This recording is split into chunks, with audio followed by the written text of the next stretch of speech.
Hey, what's up? It's Con, and I'm back once again with some comic reviews for the week of May 8th, 2012. Hope y'all enjoyed y'all Sunday afternoon, and happy Mother's Day as well.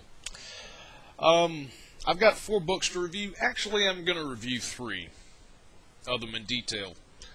The first one I'm going to have right off the list, I don't really need to talk about all that much. Out of the DC's New 52, Scott Snyder doing right with Batman, Greg Capullo on artwork. Need I say more? Again, excellent issue. No complaints whatsoever with this. To sum it up, Batman stuck in cave with talons. He's got this giant robot suit beating the shit out of him, and he's trying to make his way once he finds out that the Owls have a specific hit list of who they're targeting in Gotham during the entire Night of the Owls fiasco. I don't know what's going on in the other issues. They might be good, but for me, I'm just sticking with this right now because I know that it's getting done right. I will say that the biggest selling point in this issue, which is an improvement over the last one, is the backup feature in this. The backup feature this time is not a continuance of the story, which for some reason they were doing that with the last issue, don't know. But there's a very interesting backup feature in here. It's part 1 of 3 for looking into the life of Alfred's father, Jarvis Pennyworth, I believe his name was. We're looking into the life of Jarvis Pennyworth, and we're kind of recalling back a little bit to maybe an untold story from the Gates of Gotham, but this is still pretty good. I really have nothing more that I can say for it. No nitpicking going on here. It's just good. Moving along, however, there is a new addition to my pull list which I'm taking a chance with, and I'm going to go for David Lapham and Gabriel Andrade's Ferals #5 from Avatar Press. A werewolf story in comic book form. One of the first that I've seen in a while, and one of the first that I've enjoyed actually since the Werewolf by Night Max miniseries from Marvel back in 2009. To kind of quickly sum this up, because this is the first issue which I picked up for this, our protagonist, Sheriff Dale Chestnut, here on the cover, has been attacked by a werewolf. His wife was killed. He managed to fend off the beast and kill it, and now he's transforming. And he's on the run now because he's afraid of too many questions being asked about his wife's murder and the strange creature that's been found. While all this is going on, things really do take a heat up in here. He's trying to, hide his status. For one thing, the werewolves in this story are not called werewolves, sort of like how the zombies in The Walking Dead are called walkers. Here they're called ferals, hence the title. And the artwork in here kind of harkens back to the werewolves from the original Howling with the late D. Wallace Stone. And they're kind of a little bit more bulked up, and as Raper Fest said when he reviewed the issue a couple of months back, they look a little bit more hyena-like, and it's pretty cool. Gabriel Andrade's artwork is pretty badass in here as well. And I think that this series, it's not really taking off in popularity yet. It's still a bit of an underground comic per se. But I do think that I see the potential for this comic to sort of launch off popularity for werewolves and comics, kind of like what the zombies were done with The Walking Dead. But Dale Chestnut's luck is kind of running out too. He makes an impromptu decision to have a manicure done, which is going to come back on him in a little bit. I'm not going to spoil too much about this issue. And he keeps having these dreams about this female werewolf who he's had encounters with in the past. And apparently there are 2 more ferals that are chasing him, wanting revenge for their buddy's death, or this big guy right here. And come to find out that they also have some tie-ins with her as well. And Dale, unfortunately, just happens to be wound up caught in the middle of everything. I will say this.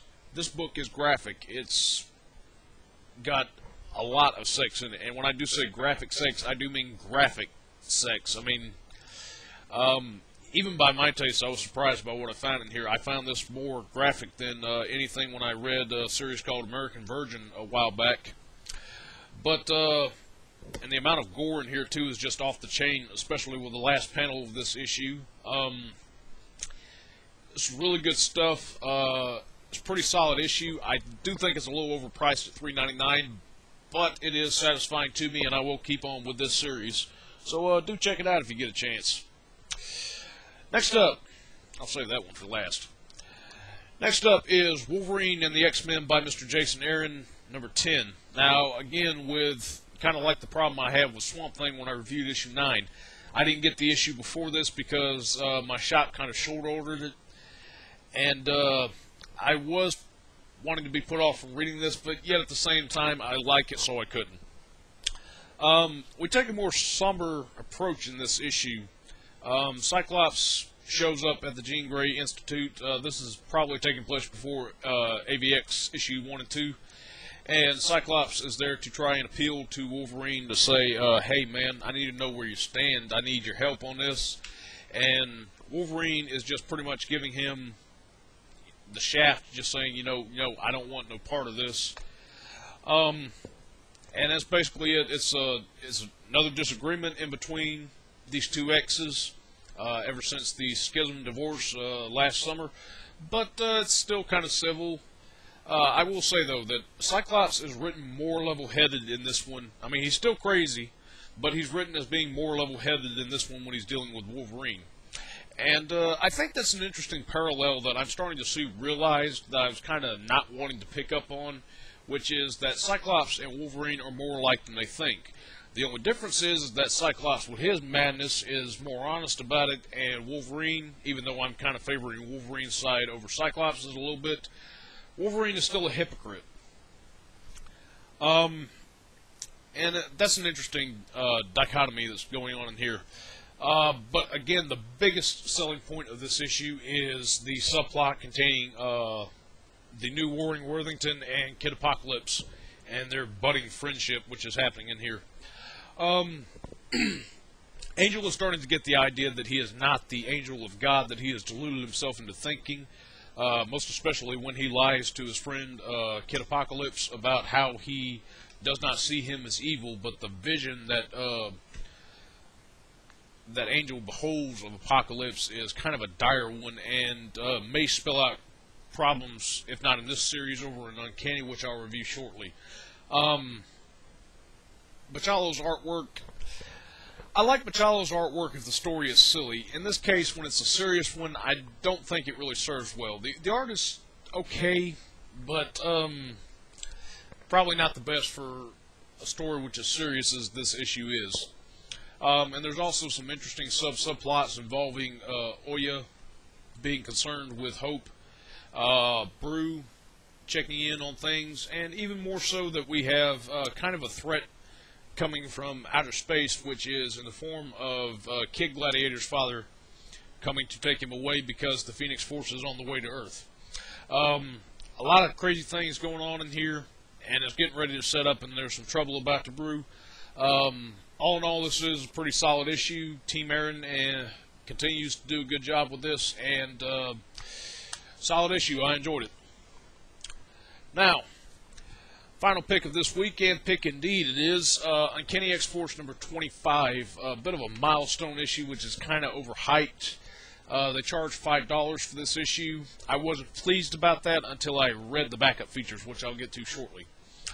Alright, so people are leaving the team. You know, once again, the status quo is changing up on this. There's some drama continuing to unfold in between Phantom X and Psylocke as she's dealing in her own way with having to kill her brother from last issue and still from having to kill Warren from a long time back. There's a lot of drama going on. And Phantom X is actually the one who kind of winds up on the bad side of things because he and Psylocke, in a major spoiler, have slept together. But she just hit it and quit it. And this is an effect on her personality, which is starting to worry Jean-Paul a little bit. Meanwhile, Wolverine is dealing with the team splitting up. Him and Nightcrawler are having to go deal with a life model decoy selling agency that Deadpool has been sent to investigate and winds up finding a lot of trouble for himself as well.